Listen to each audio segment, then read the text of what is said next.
हे प्रेम रूप श्री राम कृष्ण करुणामय पालय माम्।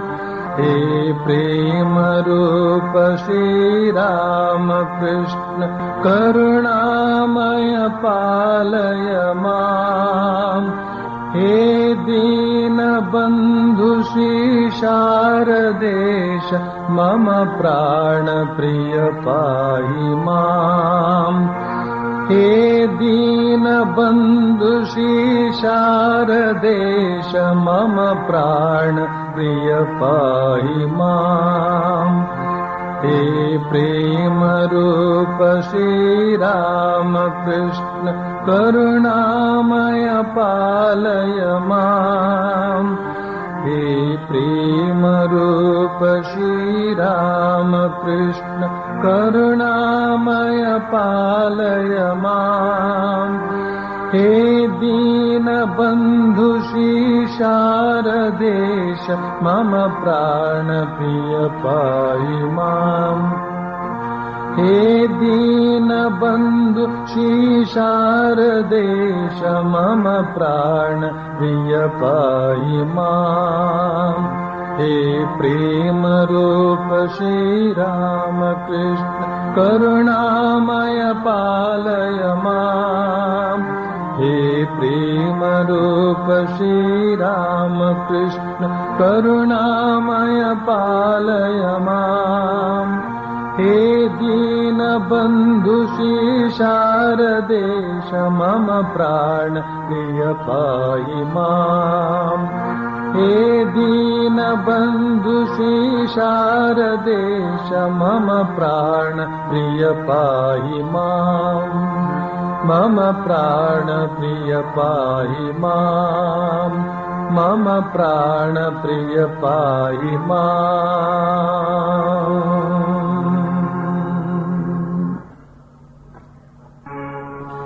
संजयागलो तव की पुदुमन दक्षिणेश्वर यात्रेगे परमहंसर तीर्थवाणीय पंच अमृतद पात्रेगे संजयागलो तव की पुदुमन दक्षिणेश्वर यात्रेगे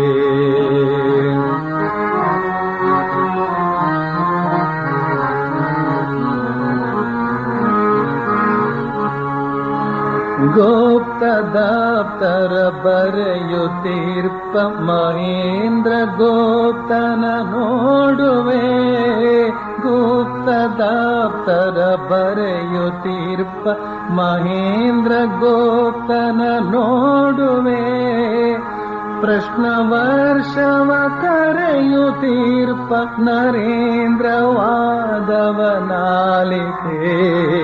ಸಂಜೆಯಾಗಲು ತವ ಕಿ ಖುದು ಮನ ದಕ್ಷಿಣೇಶ್ವರ ಯಾತ್ರೆಗೆ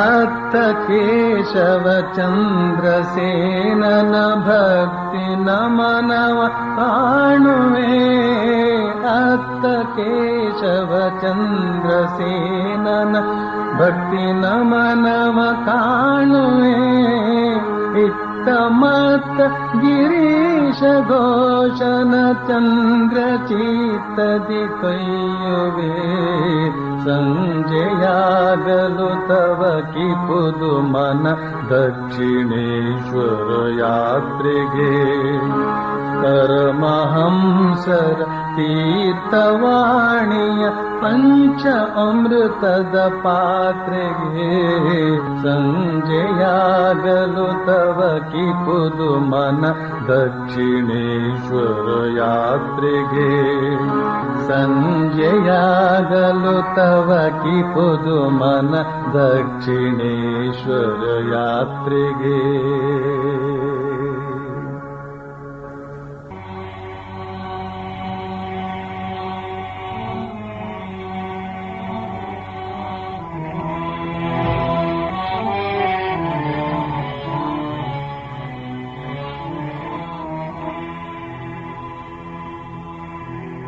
तव कथामृतम्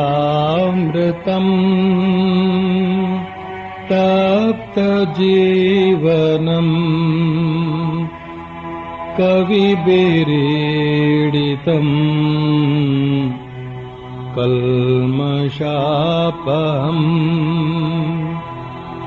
श्रवणमङ्गलम् श्रीमदाततम् कृष्णा भुवि गृह्णन्ति ते भूरिदा जना.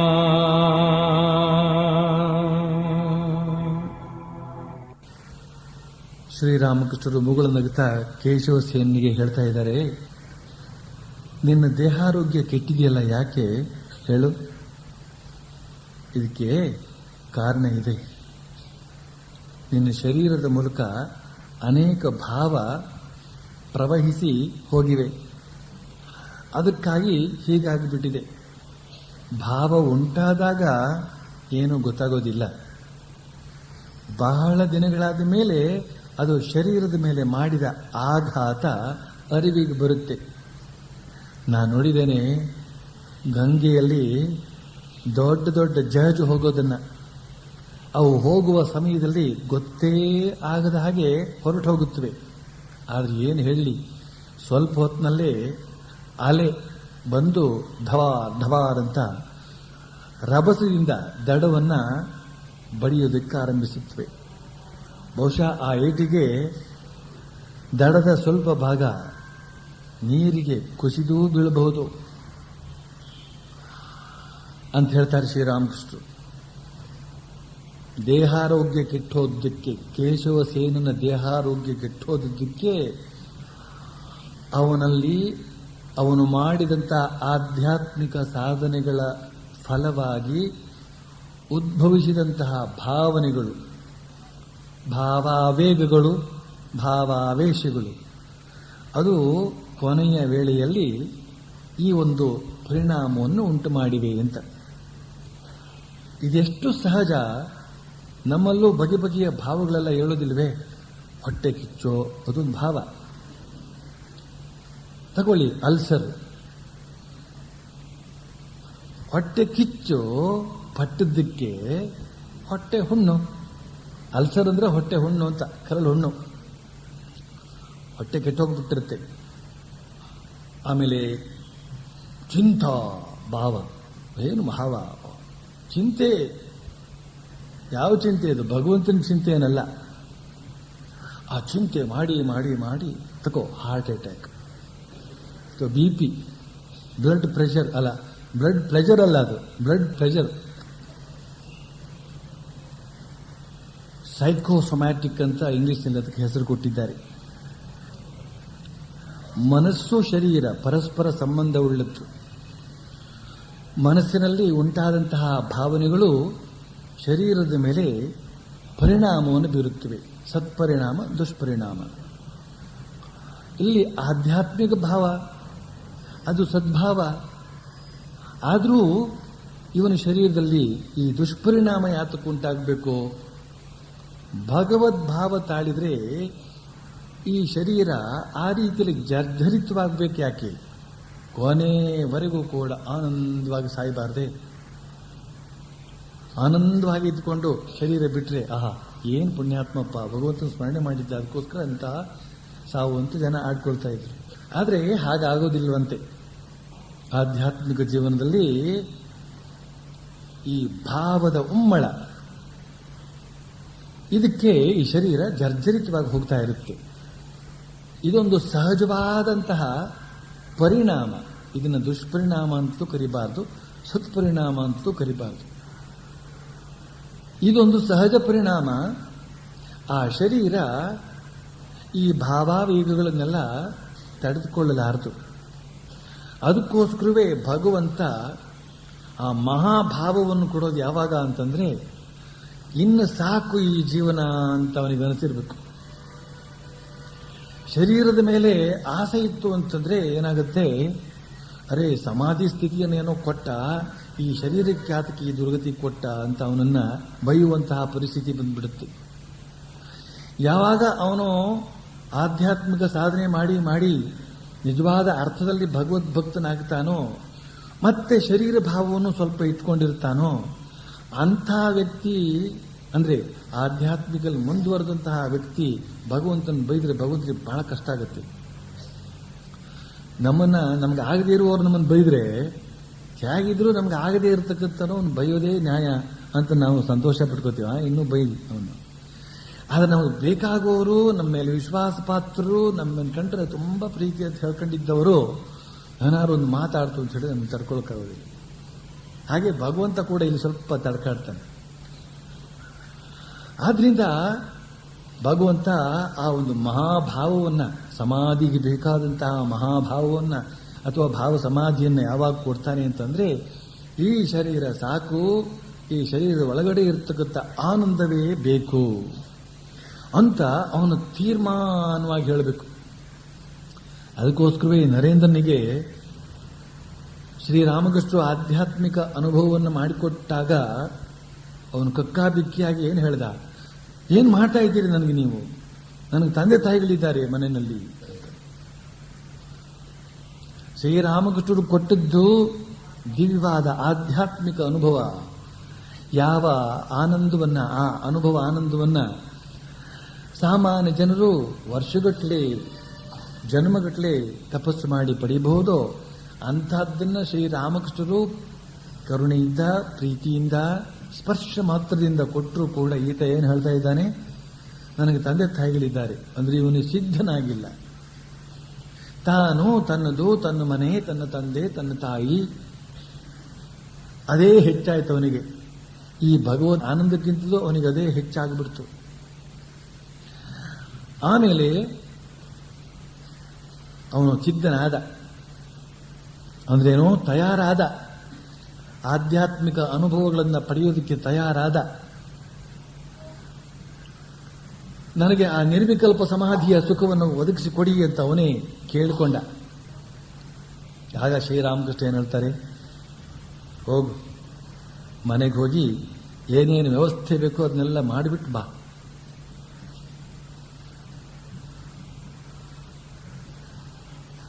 ಈ ನಿರ್ವಿಕಲ್ಪ ಸಮಾಧಿಯ ಆನಂದವನ್ನು ಅನುಭವಿಸಲು ಶುರು ಮಾಡಿದ ಮೇಲೆ ತಂದೆ ತಾಯಿ ಬಂಧು ಬಳಗ ಇಷ್ಟ ಮಿತ್ರ ಅವರಿಗೆಲ್ಲ ಏನೋ ವ್ಯವಸ್ಥೆ ಮಾಡಬೇಕು ಅಂತನ್ನುವ ಯೋಚನೆಯೇ ಬರೋದಕ್ಕೆ ಸಾಧ್ಯವೇ ಆಗುವುದಿಲ್ಲ. ಅದಕ್ಕೋಸ್ಕರ ಮನೆ ಮಂದಿಗೆ ವ್ಯವಸ್ಥೆ ಮಾಡಿಬಿಟ್ಟ.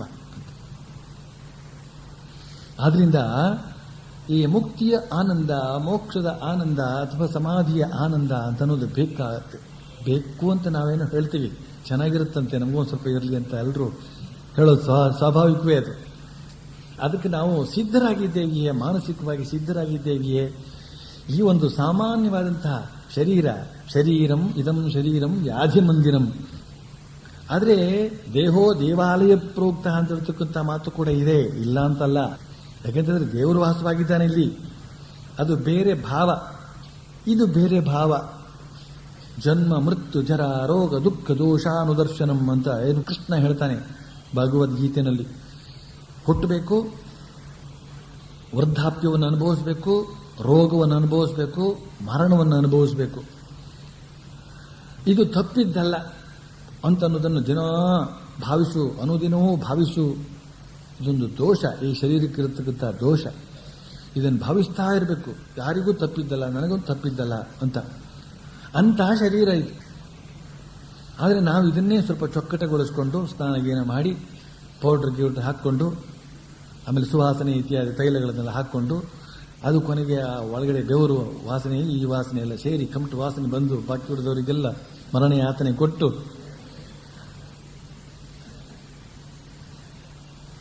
ಈ ರೀತಿಯಲ್ಲಿ ಈ ವ್ಯಾಧಿ ಮಂದಿರವನ್ನ ನಾವು ಶುಚಿಗೊಳಿಸಿಕೊಂಡು ಅಚ್ಚುಕಟ್ಟಾಗಿಟ್ಟುಕೊಂಡು ಇದರೊಳಗೆ ಬದುಕಿ ಇರಲೇ ಸ್ವರ್ಗ ಅಂತ ಭಾವಿಸುವ ಮನೋಭಾವದವರಾದಂತಹ ನಮಗೆ ಆ ನಿರ್ವಿಕಲ್ಪ ಸಮಾಧಿ ಅಂತ ಹೇಳ್ತಕ್ಕಂಥದ್ದು ಹೇಗೆ ಸಿಕ್ಕುವುದಕ್ಕೆ ಸಾಧ್ಯ? ಒಂದು ವೇಳೆ ಸಿಕ್ತು ಅಂತ ಹೇಳಿದ್ರೆ ದೇಹ ಬಹಳ ಕಾಲ ಇರೋದಿಲ್ಲ. ಸ್ವಾಮಿ ಶ್ರೀರಾಮಕೃಷ್ಣ ಹೇಳಿದ್ರಲ್ಲ, ನಿರ್ವಿಕಲ್ಪ ಸಮಾಧಿ ಆದಂತಹ ಕೇವಲ 21 ದಿನಗಳಲ್ಲಿ ಶರೀರ ಬಿದ್ದು ಹೋಗುತ್ತೆ.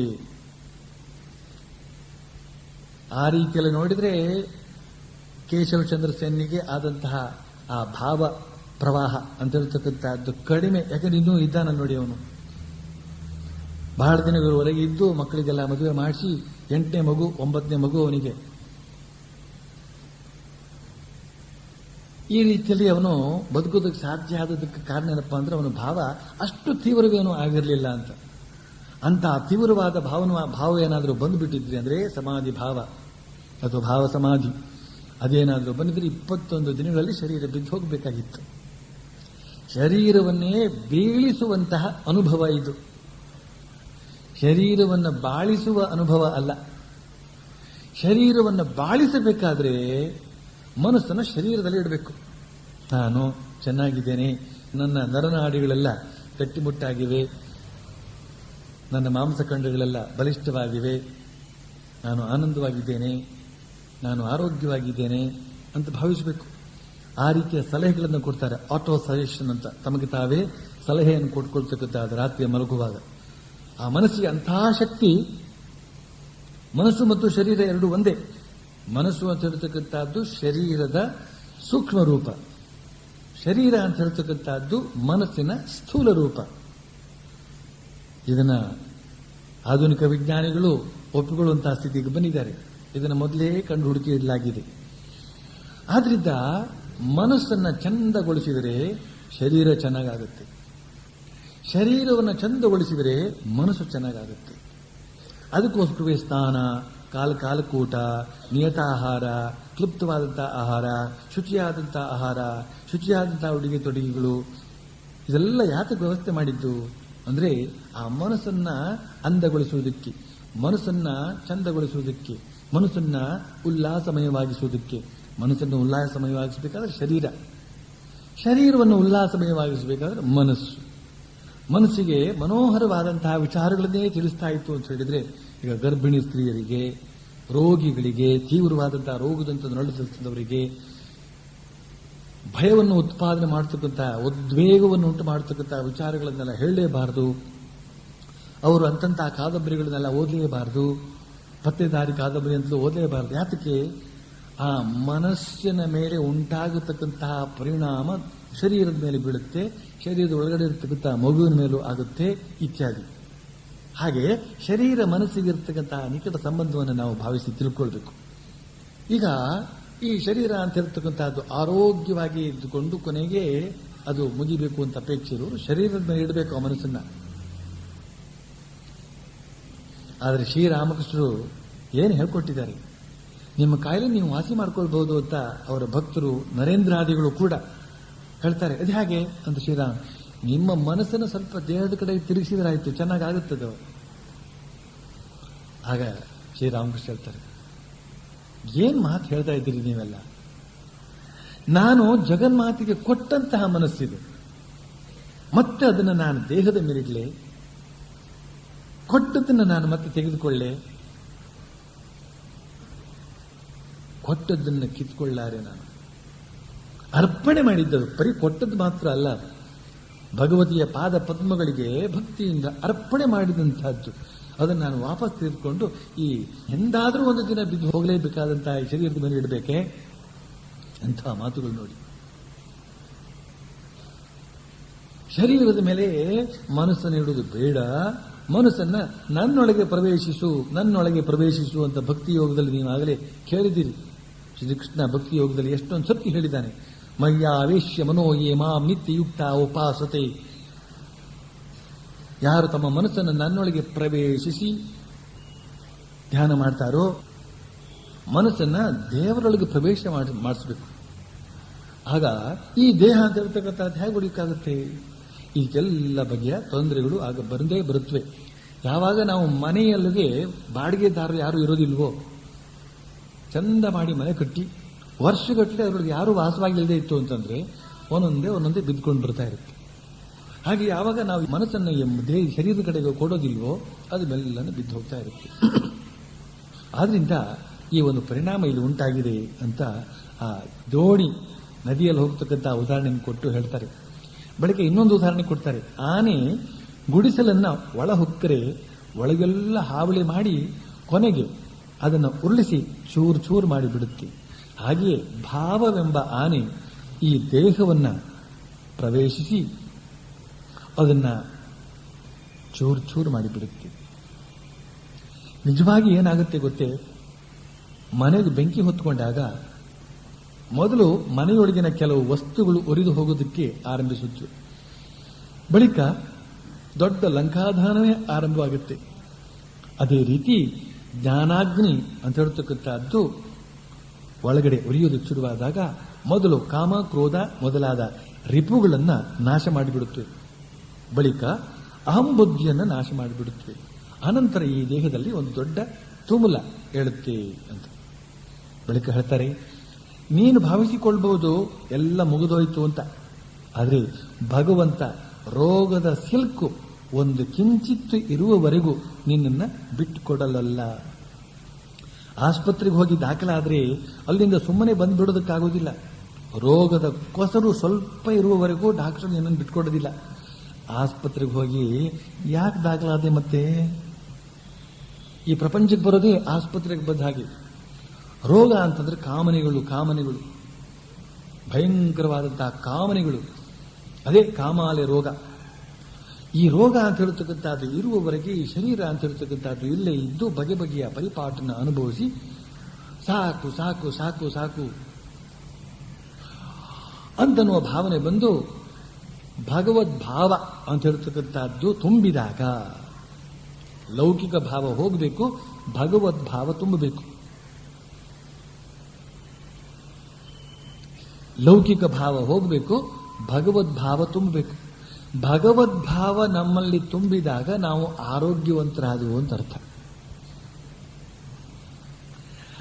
ಲೌಕಿಕ ವಾಸನೆ ಕಿಂಚಿತ್ತಿದ್ರೂ ಕೂಡ ಸಾಕ್ಷಾತ್ಕಾರ ಇಲ್ಲ, ಬಿಡುಗಡೆ ಇಲ್ಲ. ಈ ಒಂದು ಜಗತ್ತಿನಿಂದ ಪಾರಾಗುವ, ಜಗತ್ತು ಅಂತ ಹೇಳ್ತಕ್ಕಂಥ ನರ್ಸಿಂಗ್ ಹೋಮ್ನಿಂದ ಪಾರಾಗೋದಕ್ಕೆ ಸಾಧ್ಯವಿಲ್ಲ ಅಂತ ಅರ್ಥ. ಒಂದು ಕಿಂಚಿತ್ತೇ ಆಸೆ ಇದ್ರೂ ಕೂಡ ಅವನು ಈ ಪ್ರಪಂಚದಲ್ಲಿ ಮತ್ತೆ ಹುಟ್ಟಿ ಬರಬೇಕಾಗತ್ತೆ ಅಂತ ಶ್ರೀರಾಮಕೃಷ್ಣ ಹೇಳಿದ್ದಾರೆ. ಏನಾದರೂ ಜಿಲೇಬಿ ತಿನ್ನಬೇಕು ಅನ್ನೋ ಆಸೆ ಇತ್ತು ಅಂತ ಹೇಳಿದ್ರೆ ಈಗಲೇ ಕೊಡಪ್ಪ ಅದನ್ನು ಮುಗಿಸ್ಬಿಡ್ತೀನಿ, ಯಾಕಂದ್ರೆ ಮತ್ತೊಮ್ಮೆ ಬರಬೇಕಾಗುತ್ತೆ ಅದಕ್ಕೋಸ್ಕರ. ಈ ಜಗತ್ತಿನ ಯಾವ್ಯಾವ ಭೋಗವನ್ನು ಅನುಭವಿಸಬೇಕು ಅಂತ ಹೇಳ್ತಕ್ಕಂಥ ಭಾವನೆ ನಮ್ಮಲ್ಲಿ ಇರುತ್ತೋ ಅಲ್ಲಿಯವರೆಗೆ ನಮಗೆ ಇಲ್ಲಿ ಬರ್ತಕ್ಕಂಥದ್ದು, ಅಂದ್ರೆ ಮತ್ತೆ ಮತ್ತೆ ಈ ನರ್ಸಿಂಗ್ ಹೋಮ್ಗೆ ಅಡ್ಮಿಟ್ ಆಗ್ತಕ್ಕಂಥದ್ದು ತಪ್ಪೋದೇ ಇಲ್ಲ. ಎಷ್ಟೋ ಜನ ಹೇಳೋದುಂಟು, ಸಾಕು ನನಗೆ ಈ ಜನ್ಮ, ಇದೇ ನನಗೆ ಕೊನೆ ಜನ್ಮ ಆಗಲಿ. ಅದೆಲ್ಲ ಬರೀ ಅಭಾವ ವೈರಾಗ್ಯದ ಮಾತು ಅಥವಾ ಸ್ಮಶಾನ ವೈರಾಗ್ಯದ ಮಾತು ಅಷ್ಟೇನೆ.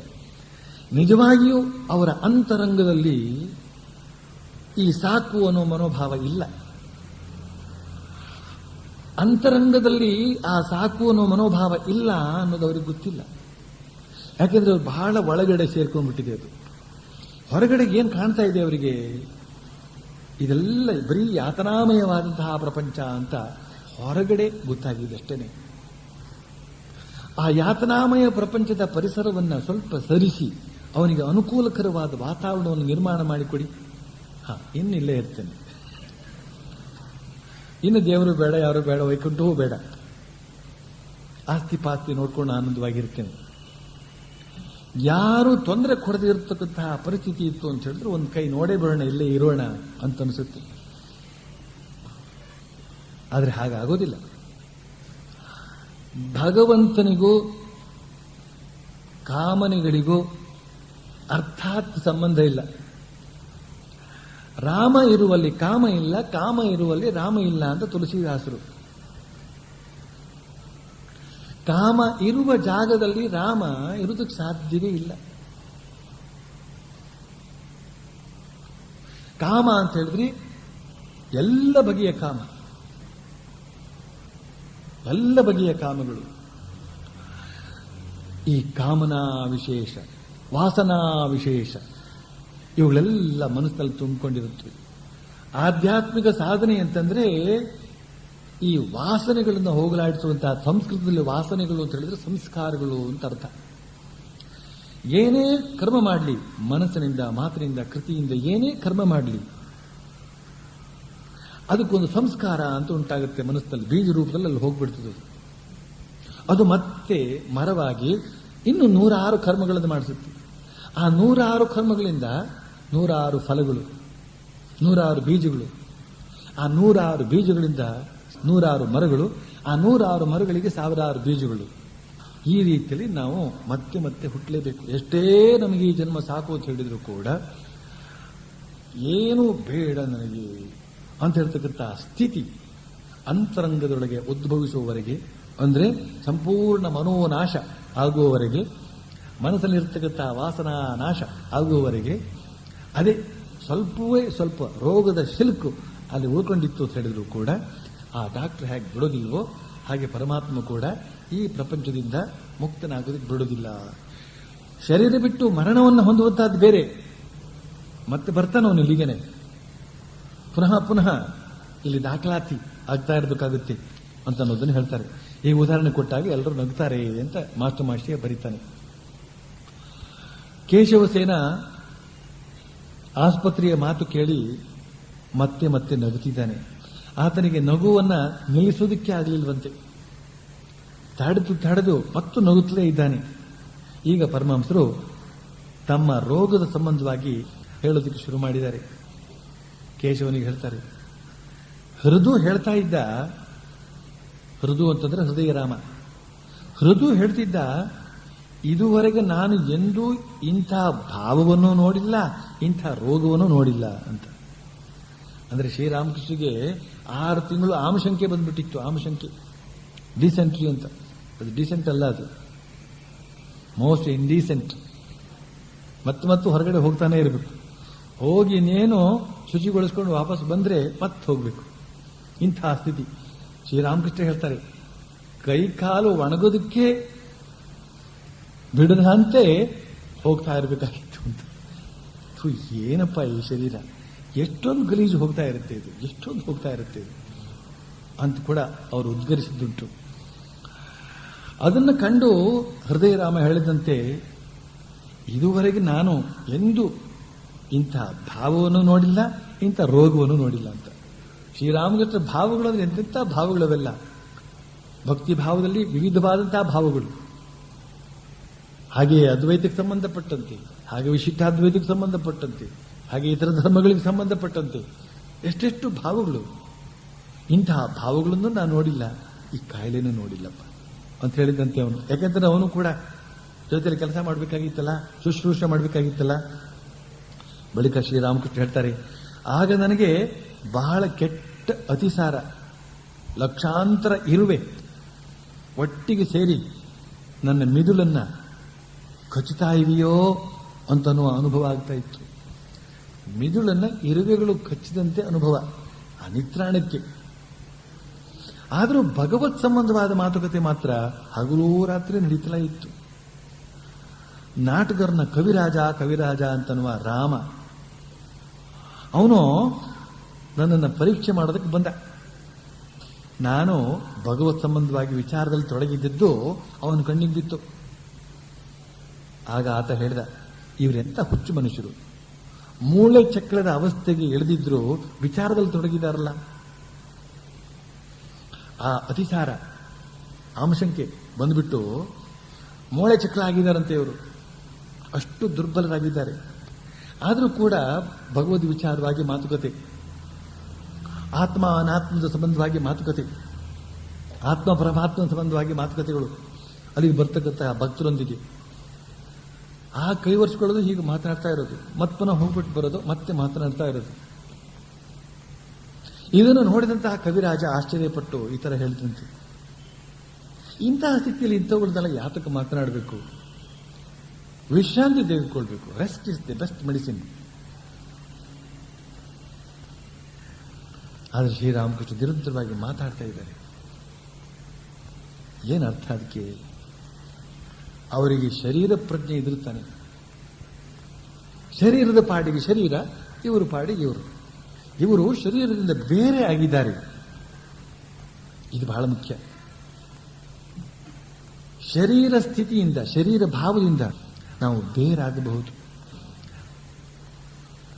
ಇದು ಬಹಳ ಮಟ್ಟಿಗೆ ಸಾಧ್ಯ, ಕೊನೆಗೆ ಪೂರ್ಣ ಸಾಧ್ಯ.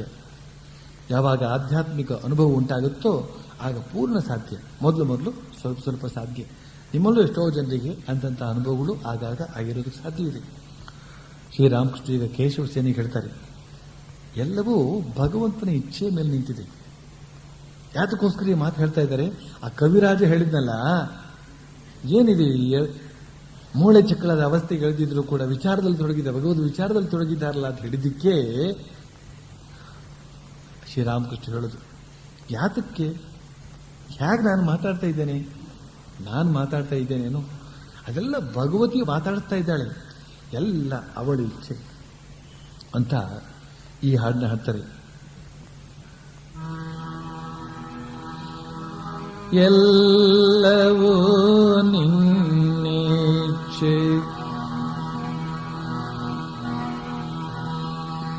ಎಲ್ಲವೂ ನಿನ್ನಿಚ್ಛೆಯಂತೆ ನಡೆದಿರಲು ನೀನೆ ಭವಸಾಗರವ ದಾಟಿಸುವ ಹಡಗು. ನಿನ್ನ ಇಚ್ಛೆಯ ನೀನು ಪೂರೈಸುತ್ತಿರಲು, ನಿನ್ನ ಇಚ್ಛೆಯ ನೀನು ಪೂರೈಸುತ್ತಿರಲು ತಮ್ಮ ಗೈಮೆಯದೆಂದು ತಿಳಿವರಿ ಜನರು. ಎಲ್ಲವೂ ನಿನ್ನಿಚ್ಛೆ,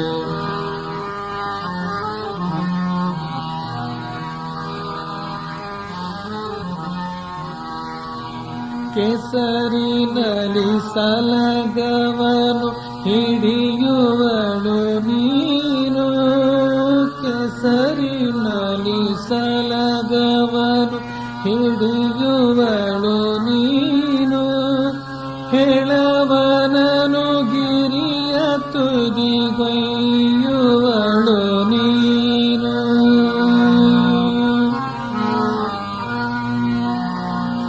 ಕೆಸರಿನಲ್ಲಿ ಸಲಗವನು ಹಿಡಿಯುವಳು ನೀನು, ಹೆಳವನನು ಗಿರಿಯ ತುದಿಗೊಯ್ಯುವಳು ನೀನು. ಹಲವರಿಗೆ ಬ್ರಹ್ಮ ಪದವಿತ್ತು, ಹಲವರನು ಭವ ಜಲಧಿ ಸುಳಿಯೊಳಗೆ ಎಸೆಯುವಳು ನೀನು. ಎಲ್ಲವೂ ನಿನ್ನಿಚ್ಛೆ,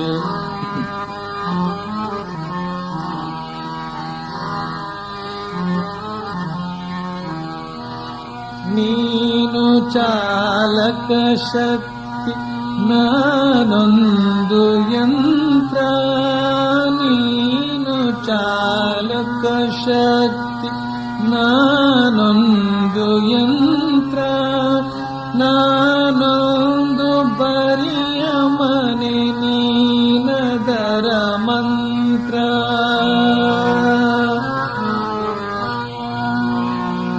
ನೀನು ಚಾಲಕ ಶಕ್ತಿ ನಾನೊಂದು ಯಂತ್ರ, ನಾನೊಂದು ಬರಿಯ ಮನೆ ನೀನದರ ಮಂತ್ರ. ನಾನೊಂದು ರಥವಾಗಿ ನೀನದರ ರಥಿಕ, ನೀ ನಡೆಸೆ ನಾ ನಡೆವೆ ನಿನ್ನದೀ ಲೋಕ. ಎಲ್ಲವೂ ನಿನ್ನಿಚ್ಛೆ, ಎಲ್ಲವೂ ನಿನ್ನಿಚ್ಛೆಯಂತೆ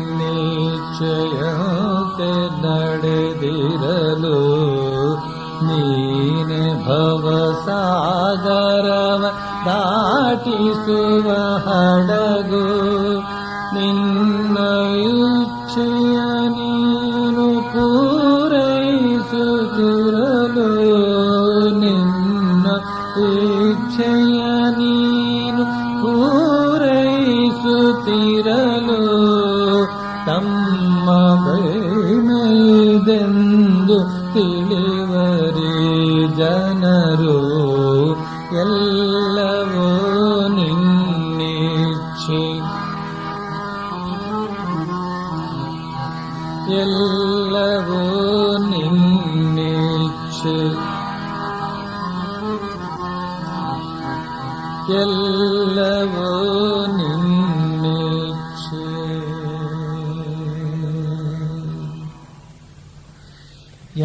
ನಿನ್ನಿಚ್ಛೆ ಅಂತ ಉಪನ್ಯಾಸದಲ್ಲಿ ಕೇಳಿದಾಗ ಅನಿಸುತ್ತೆ ನಾವಿನ್ನೇನು ಮಾಡಬೇಕಾಗಿದೆ.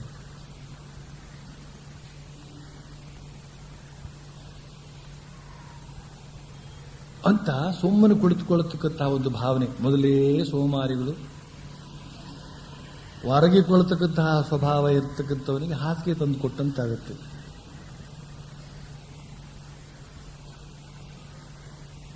ಎಲ್ಲವೂ ನಿನ್ನಿಚ್ಛೆ ಅಂತ ನಮಗೀಗ ಉಪನ್ಯಾಸದಲ್ಲಿ ಗೊತ್ತಾಯ್ತು ಅಷ್ಟೇನೆ, ಅಥವಾ ಪುಸ್ತಕ ಓದಿ ಗೊತ್ತಾಯ್ತು, ಅಥವಾ ಅವರು ಹೇಳಿದ್ದು ಕೇಳಿ ಗೊತ್ತಾಯ್ತು. ನಮಗೆ ಗೊತ್ತಾಯ್ತು.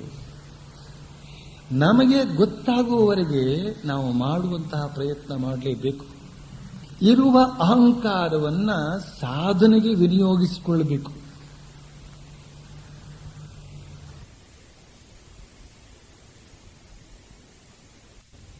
ನಮಗಿಯೂ ಕೂಡ ಹೇ ರಾಮ ನೀನೇ, ಎಲ್ಲ ನಿನ್ನದೇ. ಅದು ನಿಜವಾದ ಶರಣಾಗತಿ ಅಂತ ಹೇಳಿದ್ರೆ. ಆದ್ರಿಂದ ಎಲ್ಲವೂ ನಿನ್ನಿಚ್ಛೆ ಅಂತ ಹೇಳಿ ಅನುಕೂಲ ವೇದಾಂತವನ್ನಾಗಿ ನಾವು ಮಾಡಿಕೊಳ್ಳುವ ಸಂದರ್ಭ ಬರುತ್ತೆ. ಎಲ್ಲಿಯವರೆಗೆ ನಮ್ಮಲ್ಲಿ ಅಹಂಕಾರ ಅಂತ ಹೇಳ್ತಕ್ಕಂಥದ್ದು ಇರುತ್ತೋ, ನನ್ನ ಮನೆ, ನನ್ನ ಮಕ್ಕಳು, ನನ್ನ ಸಂಸಾರ ಅಂತ ಹೇಳ್ತಕ್ಕಂಥ ಭಾವ ಇರುತ್ತದೋ ಅಲ್ಲಿವರೆಗೆ ಮಾಡಬೇಕಾದ್ರೆ ಮಾಡಲೇಬೇಕು. ಆಮೇಲೂ ಕೂಡ ಭಗವಂತನ ಇಚ್ಛೆ ಇತ್ತು ಅಂತ ಹೇಳಿದ್ರೆ ಅದನ್ನು ಮಾಡಬೇಕು. ಮೊದಲು ಮಾಡಬೇಕು ಅಹಂಕಾರವನ್ನು ಕರಗಿಸುವುದಕ್ಕಾಗಿ, ಆಮೇಲೆ ಮಾಡಬೇಕು ಭಗವಂತನ ಇಚ್ಛೆಗೆ ಅನುಸಾರವಾಗಿ. ಆಮೇಲೆ ಗೊತ್ತಾಗುತ್ತೆ ನಾನು ಅಹಂಕಾರದಿಂದ ಮಾಡಿದ್ದು ಕೂಡ ಭಗವಂತನ ಇಚ್ಛೆಯೇ ಅಂತ. ಈ ಜಗತ್ತನ್ನೇ ನಡೆಸ್ತಾ ಇರುವಂತಹ ಅವನು ತಾನೇ. ಎಲ್ಲರಲ್ಲೂ ಕೂಡ ಒಂದೊಂದು ಪುಟ್ಟ ಗುಳ್ಳೆಗಳನ್ನು ಇಟ್ಟಿದ್ದಾನೆ. ಅಹಂಕಾರ ಅಂತಕ್ಕಂಥ ಗುಳ್ಳೆ ಅದು ಯಾವಾಗ ಹೊಡೆದು ಹೋಗುತ್ತೋ ಗೊತ್ತಿಲ್ಲ. ಅದು ಭಗವಂತನ ಇಚ್ಛೆ. ಪ್ರತಿಯೊಬ್ಬರಲ್ಲೂ ಕೂಡ ಅಹಂಕಾರವನ್ನು ಇಟ್ಟಿರುವಂತಹದ್ದು ಇದೆಯಲ್ಲ, ಅದು ಭಗವಂತನ ಇಚ್ಛೆ. ನನ್ನ ಇಚ್ಛೆಗನುಸಾರವಾಗಿ ಅವನು ಜಂಬ ತೋರಬೇಕು, ಇವನು ತನ್ನನ್ನೇ ಕೊಂಡಾಡ್ಕೊಳ್ಬೇಕು ಅಂತ ತಮ್ಮ ಬಿರುದು ಬಾವಲಿಗಳನ್ನೆಲ್ಲ ಹೆಚ್ಚಿಕೊಳ್ಳುವಂತಹದ್ದು. ಹಾಗೆಲ್ಲ ಮಾಡದೇ ಇತ್ತು ಅಂತ ಹೇಳಿದ್ರೆ ಈ ಜಗತ್ತಲ್ಲಿ ಏನು ಸ್ವಾರಸ್ಯ ಇದೆ? ಎಲ್ಲ ನಿನ್ನ ಇಚ್ಛೆ.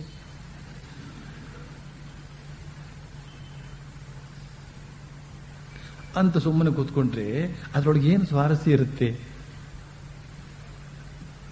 ಲೀಲಾಮಯ ಪರಮಾತ್ಮ ಬಹಳ ದೊಡ್ಡ ಲೀಲೆಯನ್ನು ಇಟ್ಟಿದ್ದಾನೆ.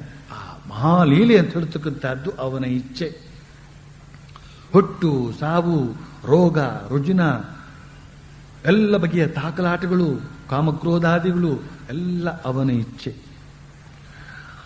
ಆದರೆ ಭಗವಂತನ ಇಚ್ಛೆ ಇಂಥದ್ದೇ ಅಂತ ನಮ್ಮ ಅಂತರಂಗದಲ್ಲಿ ಅರಿತುಕೊಳ್ಳುವಂತಹದ್ದಿದೆಯಲ್ಲ, ಅದೇ ಜ್ಞಾನ. ಅಂತರಂಗದಲ್ಲಿ ಅರಿತುಕೊಳ್ಬೇಕು. ಪರೋಪದೇಶ ಪಾಂಡಿತ್ಯದ ಹೊತ್ತಿಗೆ ಅರಿತಿದ್ರೆ ಸಾಲದು. ಯಾರಿಗೋ ಸ್ವಲ್ಪ ತೊಂದರೆ ಆಯಿತು, ಏನು ಯೋಚನೆ ಮಾಡಬೇಡಿ, ಭಗವಂತನ ಇಚ್ಛೆ. ನಮಗೇನೋ ಸ್ವಲ್ಪ ತೊಂದರೆ ಆಯಿತು, ಅವ್ರು ಬಂದು ಹೇಳ್ತಾರೆ ಭಗವಂತನ ಏನ್ರಿ ನಿಮ್ಗೇನು ಗೊತ್ತಾಗುತ್ತೆ ನಮ್ಮ ಕಷ್ಟ. ಕೊನೆಯವರೆಗೂ ಒಂದೇ ರೀತಿಯಲ್ಲಿ ಭಗವಂತನ ಇಚ್ಛೆ ಇದು, ಆದದ್ದೆಲ್ಲ ಒಳ್ಳೆಯದಕ್ಕೆ ಅಂತನೋ ಮಾತನ್ನ ಹೇಳುವ ಸಾಮರ್ಥ್ಯ ಇದ್ರೆ ಅದು ವಿವೇಕ, ಅದು ವಿವೇಕ ಪ್ರಜ್ಞೆ, ಅದು ಜ್ಞಾನ. ಚೈನಾ ದೇಶದಲ್ಲಿ ಒಂದು ಕಥೆ ಇದೆ, ಹಲವಾರು ಕಥೆಗಳಿವೆ. ಒಂದು ಕಥೆ ಹೀಗೆ ಬರುತ್ತೆ. ಒಬ್ಬನೊಬ್ಬ ಗೃಹಸ್ಥ ಬದುಕ್ತಾ ಇದ್ದಾನೆ, ಜೀವನ ನಡೆಸ್ತಾ ಇದ್ದಾನೆ. ಅವನಲ್ಲೊಂದು ಕುದುರೆ. ಆ ಕುದುರೆ ಮೇಯಕ್ಕೆ ಹೋದದ್ದು ಹೀಗೆ ಕಾಡಿಗೆ ಹೊರಟೋಯ್ತು. ಕಾಡಲ್ಲಿರ್ತಕ್ಕಂಥ ಕುದುರೆಗಳೊಂದಿಗೆ ಸೇರ್ಕೊಂಡ್ಬಿಡ್ತು. ಎಷ್ಟು ದಿನಗಳಾದರೂ ಕೂಡ ಕುದುರೆ ಮರಳಿ ಬರಲಿಲ್ಲ. ಇವನ ಅಕ್ಕಪಕ್ಕದ ಮನೆಯವರೆಲ್ಲ ಹೇಳಿದ್ವಿ, ಎಂಥ ದೌರ್ಭಾಗ್ಯ ನಿನ್ನದು, ಅಂಥ ಒಳ್ಳೆ ಕುದುರೆ ಹೊರಟೋಯ್ತಲ್ಲೋ. ಎಲ್ಲ ಭಗವಂತನ ಇಚ್ಛೆ, ಎಲ್ಲ ಒಳ್ಳೇದಕ್ಕೆ, ಎಲ್ಲ ಒಳ್ಳೇದಕ್ಕೆ ಅಂತ ಅಂದ್ಬಿಟ್ಟಲ್ಲ ಇವನು ಅಂತ ಅಂದ್ಕೊಂಡು ಅವರವ್ರ ಕೆಲಸಕ್ಕೆ ಹೊರಟೋದ್ರು. ಕೆಲವು ದಿನ ಆದಮೇಲೆ ಆ ಕುದುರೆ ವಾಪಸ್ ಮನೆಗೆ ಬಂದ್ಬಿಡ್ತು. ಬರೋದಲ್ದೇನೆ ಜೊತೆಗೆ ಇನ್ನೊಂದು ಕುದುರೆಯನ್ನ ಸ್ನೇಹ ಮಾಡಿಕೊಂಡು ಕರೆತಂತು. ಅಕ್ಕಪಕ್ಕದ ಮನೆಯವರೆಲ್ಲ ಮತ್ತೆ ಬಂದ್ರು. ಏನು ಭಾಗ್ಯಶಾಲಿಯೇ ನೀನು. ಒಂದು ಕುದುರೆ ಬಲಿಗೆ 2 ಕುದುರೆ, ಒಂದೊಂದು ಕುದುರೆಗೆ ಎಷ್ಟಾಗುತ್ತೆ? ಕುಣಿಗಲಲ್ಲಿ ಹೋಗಿ ಕೇಳಬೇಕು.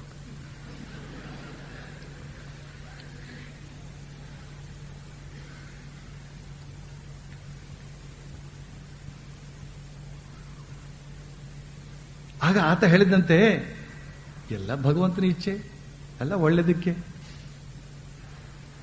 ಸರಿ, ಇವೊಂದು ಇದೆ ಧಾಟಿ ಇದೆ, ಪಲ್ಲವಿ ಒಂದು ಅಂತ ತಿಳ್ಕೊಂಡು ಹೊರಟೋದು. ಸರಿ, ಹೊಸ ಕುದುರೆ ಬಂದಿದೆಯಲ್ಲ ಅಂತ ಅದನ್ನು ಪಳಗಿಸಬೇಕು ಅಂತ ಅಂದ್ಬಿಟ್ಟು ಮಗ, ಯುವಕನಾದಂತಹ ಮಗ ಅದರ ಮೇಲೆ ಹತ್ತಿಕೊಂಡು ಪಳಗಿಸೋಕೆ ಹೊರಟಿದ್ದಾನೆ.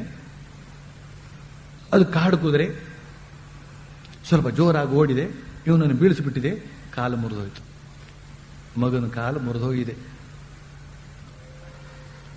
ಬ್ಯಾಂಡೇಜ್ ಕಟ್ಟಿದ್ರು, ಮನೆಗೆ ತಂದು ಹಾಕಿದ್ರು. ಕಾಲೊಂದು ಊನಾಯ್ತು. ಪುನಃ ಅಕ್ಕಪಕ್ಕದ ಮನೆಯವರೆಲ್ಲ ಬಂದರು. ಏನು ದೌರ್ಭಾಗ್ಯ ನಿಂತು, ಏನು ಆ ಕುದುರೆ ಬಂತು, ನಿನಗೆ ಸಂಪತ್ತೆಲ್ಲ ಹೆಚ್ಚಿತು, ಇನ್ನು ಭಾಗ್ಯ ದೊಡ್ಡದಾಯ್ತು ಅಂತ ನಾವು ಭಾವಿಸಿದ್ರೆ ಈ ತರ ಸ್ಥಿತಿ ಬಂತು. ಏನೋ ಭಗವಂತನ ಇಚ್ಛೆ, ಎಲ್ಲ ಒಳ್ಳೇದಕ್ಕೆ ಅಂತ ಕಾಣುತ್ತೆ ಅಂತ ಹಾಗೆ ಅಂದ್ಬಿಟ್ಟ. ಪರವಾಗಿಲ್ವೇ ಇವನು ಅಂದ್ಕೊಂಡ್ರೆ, ಕೆಲವು ದಿನಗಳಲ್ಲೇ ಅಲ್ಲ, ಮಗನಿಗೆ ಕಾಲು ಮುರಿದೋಗಿದೆ, ಇವನ್ನೆಲ್ಲ ಒಳ್ಳೇದಕ್ಕೆ ಅಂತಂದ್ರೆ ಏನು ಒಳ್ಳೇದು, ಇನ್ನೇನು ಒಳ್ಳೇದು? ಒಳ್ಳೆ ಹುಡುಗಿನ ಮದುವೆ ಮಾಡಿಸೋದಕ್ಕೂ ಸಾಧ್ಯವಿಲ್ಲ. ಯಾಕಂತಂದ್ರೆ ಕುಂಟ, ಅವನು ಒಳ್ಳೆ ಹುಡುಗಿ ಯಾರು ಕೊಡ್ತಾರೆ? ಆದ್ರೆ ಇವನು ಹೇಳ್ತಾ ಇದ್ದೀನಿ ಎಲ್ಲ ಒಳ್ಳೇದಕ್ಕೆ ಅಂತ. ಕೆಲವು ದಿನಗಳಲ್ಲೇ ರಾಜಾಜ್ಞೆ ಬಂದ್ಬಿಟ್ಟಿದೆ. ಏನು ಅಂತ ಹೇಳಿದ್ರೆ, ರಾಜ್ಯದಲ್ಲಿರ್ತಕ್ಕಂಥ ಎಲ್ಲ ಯುವಕರು ಕೂಡ ಸೈನ್ಯಕ್ಕೆ ಸೇರಿಕೊಳ್ಬೇಕು. ಆ ಯುವಕರನ್ನೆಲ್ಲ ಕರೆದುಕೊಂಡು ಹೋಗೋದಕ್ಕೆ ಅಧಿಕಾರಿಗಳು ಬಂದರು. ಪ್ರತಿಯೊಬ್ಬರ ಮನೆಗೂ ಹೋಗಿ ತನಿಖೆ ನಡೆಸಿ ಯಾರ್ಯಾರು ಯುವಕರಿದ್ದಾರೋ ಅವ್ರನ್ನೆಲ್ಲ ಕರ್ಕೊಂಡು ಹೊರಟರು. ಇವನು ಮನೆಗೂ ಬಂದರು. ಯುವಕ ಏನೋ ಇದ್ದ, ಕಾಲು ಮುರಿದೋಗಿದೆ, ಕಾಲಿಗೆ ಊನ, ಆದ್ರಿಂದ ಇವನು ಸರಿ ಹೋಗೋದಿಲ್ಲ, ಮಿಲಿಟರಿಗೆ ಸೈನ್ಯಕ್ಕೆ ಸರಿ ಹೋಗೋದಿಲ್ಲ ಇವನು ಅಂತ ಬಿಟ್ಬಿಟ್ಟು ಹೊರಟೋದ್ರು. ಬಾಕಿ ಉಳಿದವ್ರ ಮನೆ ಯುವಕರನ್ನೆಲ್ಲ ಕರ್ಕೊಂಡು ಹೋದ್ರು. ಆ ಮನೆಯ ತಂದೆ ತಾಯಿಯಂದ್ರು ಬಂದ್ಬಿಟ್ಟು ಇವನ್ ಮನೆ ಹತ್ರ, ಏನಪ್ಪಾ ಇಂಥ ಭಾಗ್ಯವಂತ ನೀನು, ನಿನ್ನ ಮಗ ಮನೇಲೇ ಉಳ್ಕೊಂಡ.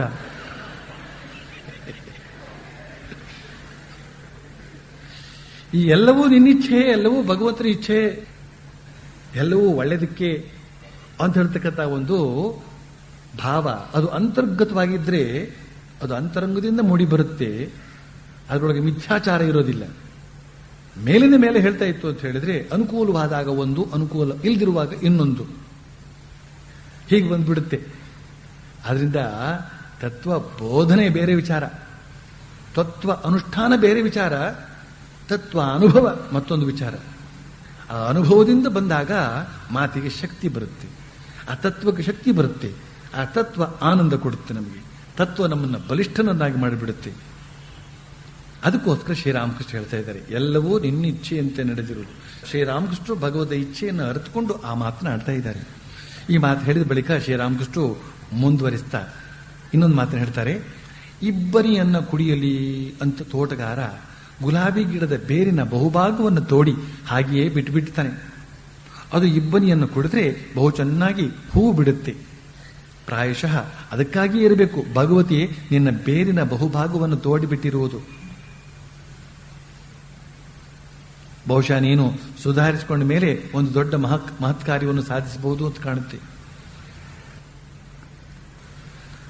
ಇಲ್ಲಿ ಗುಲಾಬಿ ಗಿಡದ ಬೇರನ್ನ ಅಗತ್ಯ ಮಾಡುವ ಉದಾಹರಣೆ ಕೊಟ್ಟು ಹೇಳ್ತಾ ಇದ್ದಾರೆ. ಆ ಬೇರು ಬೆಳಗಿನ ಹಿಮವನ್ನ, ಚಳಿಗಾಲದ ಹಿಮವನ್ನ ಕುಡಿದಷ್ಟು ಒಳ್ಳೊಳ್ಳೆಯ ಗುಲಾಬಿ ಹೂವನ್ನು ಬಿಡುತ್ತಂತೆ ಅದು. ಇಲ್ಲಿ ಇವನ ಬೇರನ್ನು ಯಾವ ರೀತಿ ಅಗೆಯಲಾಗಿದೆ? ಸಂಕಟಗಳನ್ನ ಭಗವಂತ ಕೊಡ್ತಾನೆ. ಅಂದ್ರೆ ನಮ್ಮ ಬೇರನ್ನ ಅಗತೆ ಮಾಡಿ ಇಟ್ಟಿರ್ತಾನೆ ಅಂತ ಅರ್ಥ. ಯಾರು ಸಂಕಟಗಳಿಗೆ ಗುರಿಯಾಗಿರ್ತಾನೋ ಅವನು ಹಣ್ಣಣ್ಣಾಗಿರ್ತಾನೆ, ಅವನು ಪಕ್ವ ಆಗ್ತಾನೆ, ಪಕ್ವ. ಅದಕ್ಕೆ 7-8 ಮಕ್ಕಳು ತಾಯಂದ್ರೆ ಇದ್ದಾರಲ್ಲ, ಅವ್ರನ್ನ ಹೋಗಿ ಮಾತನಾಡಿಸ್ಬೇಕು ನೀವು. ನಮ್ಮನ್ನೂ ಒಬ್ಬ ಮಗುವನ್ನಾಗಿ ಅವರು ಭಾವಿಸಿ ಮಾತನಾಡ್ತಾರೆ. ಆ 2 ಮಕ್ಕಳ ತಾಯಿನೋ ಅಥವಾ ಒಂದೇ ಮಗುವಿನ ತಾಯಿನೋ ಅಥವಾ ಮಕ್ಕಳೇ ಇಲ್ಲಿರ್ತಕ್ಕಂಥ ತಾಯಿನೋ ಹೋಗಿ ಮಾತನಾಡಿಸಿ ನೋಡಿ. ಅಲ್ಲ, ಮಕ್ಕಳಿದ್ರೆ ಮತ್ತೆ ತಾಯಿ ಹಾಗಾಗ್ತಾರೆ. ಆದ್ರೂ ಹೆಣ್ಣನ್ ತಾಯಿ ಅಂತ ಕರಿ ಕ್ರಮ ತಾನೆ. ಕರುಣೆಯೇ ಇಲ್ಲದೋ ಉಪಾದಿಯಲ್ಲಿ ಅವರ ವರ್ತನೆ ಇರುತ್ತೆ. ಆ ಕರುಣೆ ಅಂತ ಹೇಳ್ತಕ್ಕಂಥ ರಸ ನಮ್ಮಲ್ಲಿ ಉದ್ಭವಿಸಬೇಕಾದ್ರೆ ಈ ಕಷ್ಟ ಸಂಕಟಗಳ ಅನುಭವ ಆಗಬೇಕು ಈ ಜೀವಕ್ಕೆ. ಅದಕ್ಕೆ ಸ್ವಾಮಿ ವಿವೇಕಾನಂದರು ಹೇಳ್ತಾರೆ, ದುಃಖ ಸಂಕಟಗಳು ಅತ್ಯಂತ ಶ್ರೇಷ್ಠ ಗುರು ಈ ಜಗತ್ತಿನಲ್ಲಿ ಅಂತ. ಅನುಕೂಲ ಐಶ್ವರ್ಯಗಳಿಂದ ಮನುಷ್ಯ ಕಲಿಯುವುದಕ್ಕಿಂತ ಹೆಚ್ಚಾಗಿ ದುಃಖ ಸಂಕಟಗಳಿಂದ ಕಲಿಯುವಂತಹದ್ದೇ ಹೆಚ್ಚು. ಅದಕ್ಕೆ ಬಡವ ಅಯ್ಯೋ ಏನಾದ್ರು ಮಾಡ್ಬೇಕು ಇವರಿಗೆ ಅಂತ ಇನ್ನೊಬ್ಬ ಕಷ್ಟದಲ್ಲಿ ಇರತಕ್ಕಂಥವನಿಗೆ ಸಹಾಯ ಮಾಡ್ತಾನೆ. ಶ್ರೀಮಂತರು ಕಷ್ಟಪಡಲಿಲ್ಲ, ಅವನು ನಾವು ನೋಡಿ ಕಷ್ಟಪಟ್ಟು ಎಷ್ಟು ಸುಖವಾಗಿದ್ದೇವೆ, ಕಷ್ಟಪಡಲಿ. ಅವನು ನ್ಯಾಯವಾದ ರೀತಿಯಲ್ಲಿ ಕಷ್ಟಪಡಲಿಲ್ಲ, ಅದಕ್ಕೆ ಈ ರೀತಿಯಲ್ಲಿ ಕಷ್ಟಪಡ್ತಾ ಇದ್ದಾನೆ ಅಂತ ಏನೋ ಒಂದು ವಾದ ಹೂಡಿ ಅವನಿಗೆ ಹಾಕಬಹುದಾದಂತಹ 1 ರೂಪಾಯಿಯನ್ನು ಕೂಡ ಅಥವಾ 10 ಪೈಸೆಯನ್ನು ಕೂಡ ಹಾಕೋದಿಲ್ಲ. ಯಾಕೆ? ಹೃದಯ ಹಣ್ಣಾಗಿಲ್ಲ. ಹೃದಯ ಹಣ್ಣಾಗುತ್ತೆ, ಕರುಣೆ ಉಕ್ಕಿ ಬರುತ್ತೆ. ಆ ಕರುಣೆ ಅಂತ ಹೇಳ್ತಕ್ಕಂತಹದ್ದು ದೈವಿ ಗುಣ. ಅಂತಹ ದೈವಿ ಗುಣಗಳೆಲ್ಲ ಜಾಗೃತವಾದಾಗಲೇ ಪರಮಾತ್ಮ ನಮ್ಮನ್ನು ಒಲಿಯೋದು. ನಮಗೂ ಪರಮಾತ್ಮನಿಗೂ ಒಂದು ನಿಕಟ ಸಂಪರ್ಕ ಉಂಟಾಗುವಂತಹದ್ದು, ನಮ್ಮಲ್ಲೂ ಪರಮಾತ್ಮನಲ್ಲೂ ಒಂದು ತಾದಾತ್ಮ್ಯ ಉಂಟಾಗುವಂತಹದ್ದು. ಅದಕ್ಕೋಸ್ಕರ ಶ್ರೀರಾಮಕೃಷ್ಣ ಈ ಉದಾಹರಣೆ ಕೊಟ್ಟು ಹೇಳ್ತಾರೆ. ಬಳಿಕ ಮುಂದುವರಿಸ್ತಾರೆ, ನಿನಗೆ ಕಾಯಿಲೆ ಬಂತು ಅಂದ್ರೆ ನನ್ನ ಪ್ರಾಣ ಬಹಳವಾಗಿ ವ್ಯಾಕುಲ ಪಡೋದಕ್ಕೆ ಶುರು ಮಾಡುತ್ತೆ. ಹಿಂದಿನ ಸಲ ನೀನು ಕಾಯಿಲೆ ಬಿದ್ದಿದ್ದಾಗ ರಾತ್ರಿಯ ಕೊನೆಯ ಭಾಗದಲ್ಲಿ ನಿನಗಾಗಿ ಅಳ್ತಾ ಭಗವತಿಗೆ ಹೇಳ್ತಾ ಇದ್ದೆ, ತಾಯೇ ಕೇಶವನಿಗೆ ಅಕಸ್ಮಾತ್ ಏನಾದ್ರೂ ಆಗಿಬಿಟ್ರೆ ಬಳಿಕ ಕಲ್ಕತ್ತಕ್ಕೆ ಹೋದಾಗ ನಾನು ಯಾರೊಡನೆ ಮಾತನಾಡಲಿ ಅಂತ. ಕಲ್ಕತ್ತಕ್ಕೆ ಬಂದು ನಿನ್ನ ಆರೋಗ್ಯಕ್ಕಾಗಿ ಭಗವತಿ ಸಿದ್ದೇಶ್ವರಿ ದೇವಿಗೆ ಎಳನೀರು ಸಕ್ಕರೆಯನ್ನು ಅರ್ಪಿಸಿದೆ ಅಂತ ಶ್ರೀರಾಮಕೃಷ್ಣ ಈ ರೀತಿಯಲ್ಲಿ ಹೇಳಿದಾಗ, ಕೇಶವಸೇನನ ಮೇಲೆ ಅವರು ಇಟ್ಟಿರುವಂತಹ ಅಕೃತ್ರಿಮ ಪ್ರೀತಿ, ಆತನಿಗಾಗಿ ಅವರು ವ್ಯಾಕುಲ ಪಡುತ್ತಕ್ಕಂತಹದ್ದು, ಈ ವಿಷಯವಾಗಿ ಎಲ್ಲವನ್ನು ಕೇಳಿ ಭಕ್ತರು ಬಹಳ ಆಶ್ಚರ್ಯಚಕಿತರಾಗಿ ಬಿಟ್ಟಿದ್ದಾರಂತೆ. ಮಾಸ್ಟರ್ ಮಾಷಿಯ ಬರೀತಾನೆ, ಅವ್ಯಾಜ ಪ್ರೇಮ ಶ್ರೀರಾಮಕೃಷ್ಣ ಹೇಳ್ತಾರೆ. ಆದರೆ ಈ ಸಲ ಸತ್ಯವಾಗಿ ಹೇಳಬೇಕಾದ್ರೆ ಹಿಂದಿನಷ್ಟು ಮನಸ್ಸು ವ್ಯಾಕುಲ ಪಡಲಿಲ್ಲ. ಎಲ್ಲೋ 2-3 ಸಲ 2-3 ದಿನ ಸ್ವಲ್ಪ ವ್ಯಾಕುಲ ಪಟ್ಟಿತು ಅಷ್ಟೇನೆ. ಕೇಶವಸೇನಿಗೆ ಇಂತಹ ಭಯಂಕರ ಕಾಯಿಲೆ ಬಂದಿದೆ, ಮರಣಾಂತಿಕ ಕಾಯಿಲೆ ಬಂದಿದೆ.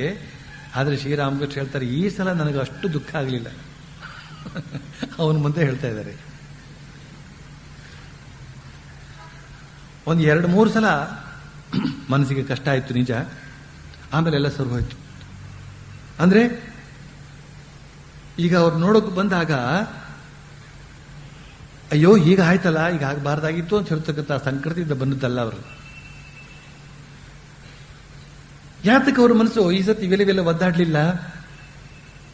ಇನ್ನು ಮುಂದೆ ಕಲ್ಕತ್ತಕ್ಕೆ ಬಂದಾಗ ಕೇಶವಸೇನ ನೋಡಿ ಮಾತನಾಡೋದು ಬೇಡವೇ ಅವರು? ಆದರೆ ಶ್ರೀರಾಮಕೃಷ್ಣ ಆಗಲೇ ಹೇಳಿದ್ದಾರೆ, ಆನೆ ನುಗ್ಗಿದ ಗುಡಿಸಲು ಆಗಿಬಿಟ್ಟಿದೆ. ಕೇಶವಸೇನನ ಶರೀರ ಆನೆ ನುಗ್ಗಿದ ಗುಡಿಸಲು ಆಗಿಬಿಟ್ಟಿದೆ. ಅದು ಶ್ರೀರಾಮಕೃಷ್ಣಗೆ ತಿಳಿದಿದೆ. ಇನ್ನು ಅವನು ಯಾವ ದೇವರ ಕೃಪೆಯಿಂದಲೂ ಕೂಡ ಶರೀರವನ್ನು ಉಳಿಸಿಕೊಂಡಿರುವುದಕ್ಕೆ ಸಾಧ್ಯವಿಲ್ಲ. ಆದ್ರಿಂದ ಅವರ ಮನಸ್ಸು ಶಾಂತವಾಗಿದೆ. ಅವಶ್ಯಂ ಅನುಭೋಕ್ತವ್ಯಂ, ಯಾವುದು ಅನಿವಾರ್ಯವೋ ಅದರ ಕುರಿತಾಗಿ ನಾವು ದುಃಖ ಪಡೋದಕ್ಕೆ ಸಾಧ್ಯವಿಲ್ಲ. ತಸ್ಮಾದ್ ಅಪರಿಹಾರ್ಯೇರ್ಥೆ ನತ್ವಂ ಶೋಚಿತು ಮರ್ಹಸಿ ಅಂತ ಕೃಷ್ಣ ಅರ್ಜುನನಿಗೆ ಹೇಳ್ತಾನೆ. ಯಾವುದನ್ನು ಪರಿಹರಿಸುವುದಕ್ಕೆ ಸಾಧ್ಯವೇ ಇಲ್ವೋ ಅದ್ರ ಕುರಿತಾಗಿ ನೀನು ದುಃಖಿಸಬಾರದು.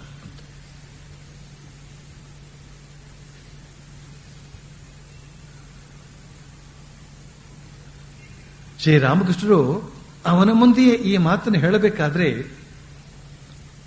ಅದನ್ನು ಕೇಳಿಯೂ ಕೂಡ ಕೇಶವ ಚಿಂತಾಕ್ರಾಂತನಾಗದೆ ಸುಮ್ಮನೆ ಇರಬೇಕಾದ್ರೆ ಇದೆಲ್ಲ ಒಂದು ದಿವ್ಯವಾದಂತಹ ತಿಳುವಳಿಕೆಯ ವಾತಾವರಣ ಇದೆ ಅಂತ ನಾವು ಭಾವಿಸಬೇಕು. ದಿವ್ಯವಾದ ತಿಳುವಳಿಕೆ, ಸರಿಯಾದ ತಿಳುವಳಿಕೆ. ಆಗ ಒಬ್ಬರನ್ನ ಇನ್ನೊಬ್ಬರು ತಪ್ಪು ತಿಳಿಯುವ ಸಂಭವ ಇರೋದಿಲ್ಲ. ಎಲ್ಲಿದ್ರೆ ತಪ್ಪು ತಿಳಿಯುವ ಸಂಭವ ಬರ್ತದೆ.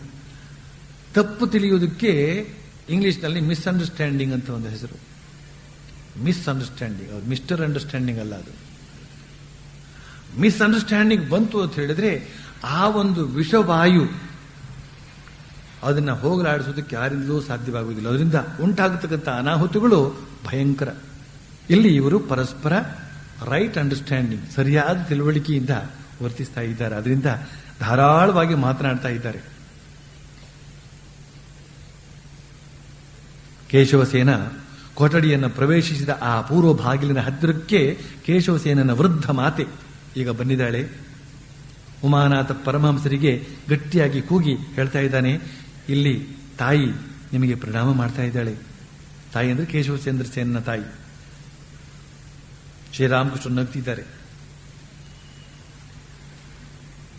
ಉಮಾನಾಥ ಮತ್ತೆ ಹೇಳ್ತಾ ಇದ್ದಾನೆ, ತಾಯಿ ಕೇಳಿಕೊಡ್ತಾ ಇದ್ದಾಳೆ, ತಾವು ಕೇಶವಸೇನನ ರೋಗ ಗುಣ ಹೊಂದುವ ಹಾಗೆ ಆಶೀರ್ವಾದ ಮಾಡಬೇಕು ಅಂತ.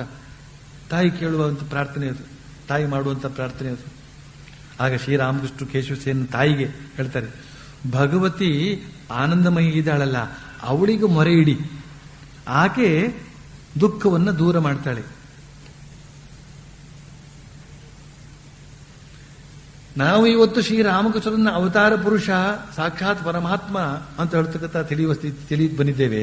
ಆದ್ರೆ ಶ್ರೀರಾಮಕೃಷ್ಣ ಹೇಳ್ತಾ ಇದ್ದಾರೆ, ಆನಂದಮಯಿಗೆ ಮೊರೆ ಇಡು,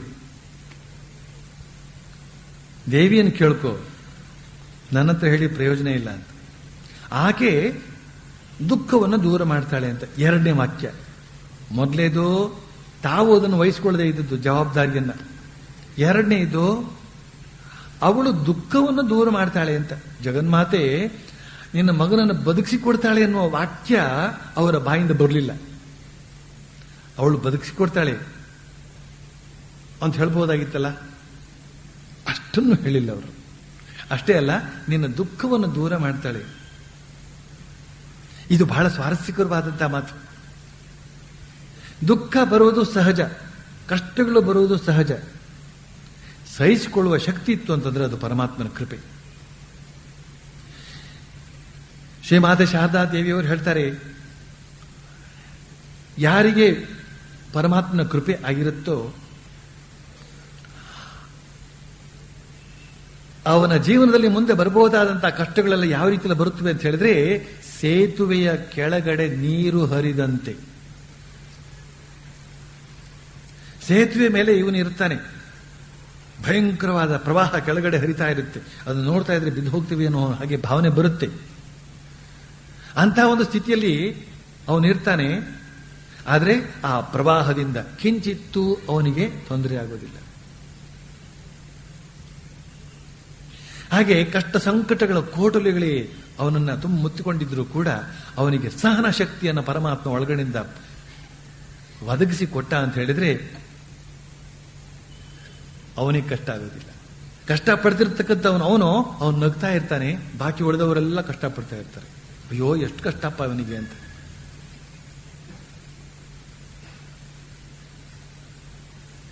ದುಃಖವನ್ನು ದೂರ ಮಾಡ್ತಾಳೆ. ಕಷ್ಟವನ್ನು ಹೋಗಲಾಡಿಸಬೇಕು ಅಂತನೋ ಮಾತನ್ನ ಹೇಳಿಲ್ಲ. ಕಷ್ಟ ಅಂತ ಇರತಕ್ಕಂಥದ್ದು ಅನಿವಾರ್ಯ. ಈ ಜಗತ್ತಿನಲ್ಲಿ ಶರೀರಧಾರಿಗಳಾದಂಥವರಿಗೆ ಪ್ರತಿಯೊಬ್ಬರಿಗೂ ಕೂಡ ಮಾನಸಿಕವಾದ ಶಾರೀರಿಕವಾದ ಕಷ್ಟಗಳು ಅನಿವಾರ್ಯ. ಇವರು ಅವ್ರನ್ನ ಅನ್ನೋದು, ಅವರು ಇವ್ರನ್ನ ಅನ್ನೋದು ಅಂದಾಗ ಇವನಿಗೆ ದುಃಖ ಉಂಟಾಗುವಂತಹದ್ದು ಮಾನಸಿಕ ಯಾತನೆ. ಅದು ಶಾರೀರಿಕ ಯಾತನೆಗಿಂತಲೂ ಭಯಂಕರವಾದದ್ದು. ಎಷ್ಟೋ ಜನರಿಗೆ ಹುಚ್ಚೆ ಹಿಡಿದು ಬಿಟ್ಟಿರುತ್ತದೆ. ಆ ಹುಚ್ಚಿನಲ್ಲಿ ಅವ್ರನ್ನ ಬೈತಾ ಇರ್ತಾರೆ, ಯಾರ್ಯಾರನ್ನು ಬೈದಾರು. ಅಲ್ಲಿ ನ್ಯಾಯವಾದ ರೀತಿಯಿದ್ದಾಗ ಬೈಯೋದಕ್ಕೆ ಸಾಧ್ಯವಾಗಲಿಲ್ಲ, ಅದರಿಂದ ಹುಚ್ಚು ಹಿಡಿದು ಬೈತಾ ಇರ್ತಾರೆ. ಪ್ರತಿಕ್ರಿಯೆ ತೋರಿಸೋದು. ಮಾನಸಿಕ ಯಾತನೆ, ಶಾರೀರಿಕ ಯಾತನೆ ಇವುಗಳೆಲ್ಲ ಅನಿವಾರ್ಯ. ಅದನ್ನು ಸಹಿಸಿಕೊಳ್ಬೇಕು ಅಂತನ್ನುವ ಭಾವನೆ ಒಮ್ಮೆಲೆ ಬರುವುದಿಲ್ಲ. ಅದು ಭಗವಂತನ ಶಕ್ತಿಯಿಂದ ಬರುತ್ತೆ. ಅದಕ್ಕೋಸ್ಕರ ಶ್ರೀರಾಮಕೃಷ್ಣ ಹೇಳ್ತಾರೆ, ಆ ಆನಂದಮಯಿಗೆ ಮೊರೆ ಇಡಿ, ಅವಳು ದುಃಖವನ್ನು ದೂರ ಮಾಡ್ತಾಳೆ ಅಂತ. ಬಳಿಕ ಕೇಶವ ಸೇನಿಗೆ ಹೇಳ್ತಾರೆ, ನೋಡು, ಮನೆಯ ಅಂತಃಪುರದಲ್ಲಿ ಬಹಳ ಕಾಲ ಕಳೆಯಬೇಡ. ಹೆಂಗಸರ ಮಧ್ಯೆ ಇದ್ರೆ ಇನ್ನೂ ಆಳಕ್ಕೆ ಮುಳುಗಿ ಹೋಗಿಬಿಡ್ತೀಯೇ. ಭಗವತ್ ಸಂಬಂಧವಾಗಿಯೇ ಮಾತುಕತೆ ನಿನ್ನ ಕಿವಿಗೆ ಬೀಳೋದಾದ್ರೆ ನೀನು ಉತ್ತಮಗೊಳ್ತೀಯ.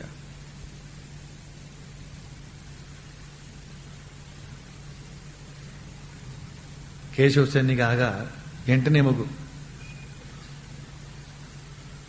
ಕೇಶವಸೇನ ಆಗ ಮೂಳೆ ಚಕ್ಕಳದ ಅವಸ್ಥೆಗೆ ಬಂದಿದ್ದಾನೆ. ಅವನಿಗೆ ಅಂತಃಪುರದಲ್ಲಿ ಇದ್ರೂ ತಾನೇ ಅಲ್ಲಿರ್ತಕ್ಕಂತಹ ಮಹಿಳೆಯರಿಂದ ಏನ್ ತೊಂದರೆ ಆಗುತ್ತೆ, ಯಾವ ಹೆಣ್ಣನ್ನು ನೋಡಿದ್ರೆ ತಾನೇ ಇವನಿಗೆ ಏನ್ ತೊಂದರೆ ಆಗುತ್ತೆ.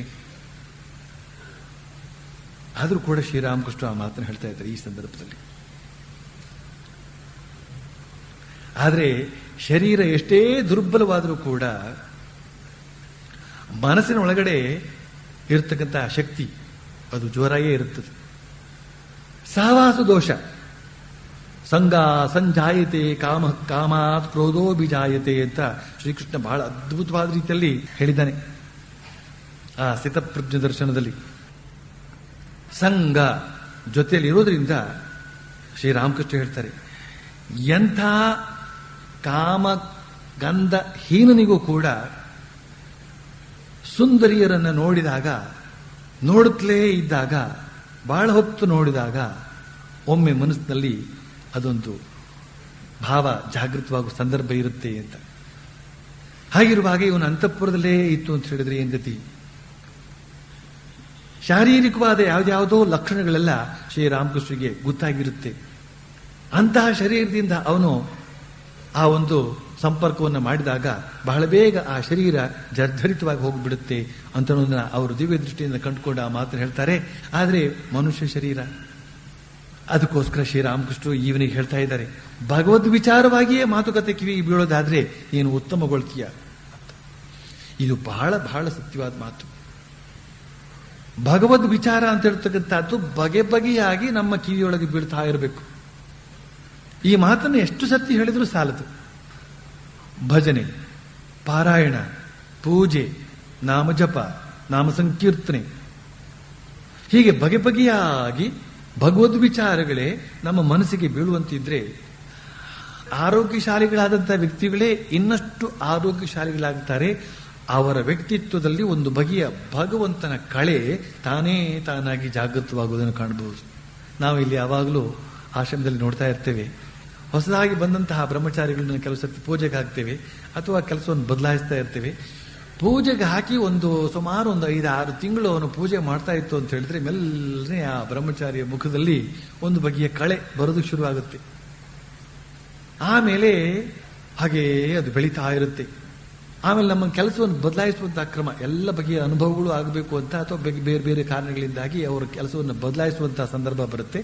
ಅವ್ರನ್ನ ಆಗ ತೋಟಕ್ಕೆ ಆಗುವಂಥ ಸಂದರ್ಭ ಬಂದ್ಬಿಡುತ್ತೆ. ತೋಟದಲ್ಲಿ ಆ ಕೂಲಿಗಳೊಂದಿಗೆ ಓಡಾಡಿಕೊಂಡು ಅವರಿಗೆಲ್ಲ ಬುದ್ಧಿ ಹೇಳಿ ಅವ್ರ ಹತ್ರ ಕೆಲಸ ಮಾಡಿಸಬೇಕು. ಮೆಲ್ಲನೆ ಈ ಕಳೆ ಎಲ್ಲ ಹೋಗಿ ಕೊಳೆ ಸೇರ್ಕೊಂಡು ಬಿಡುತ್ತೆ.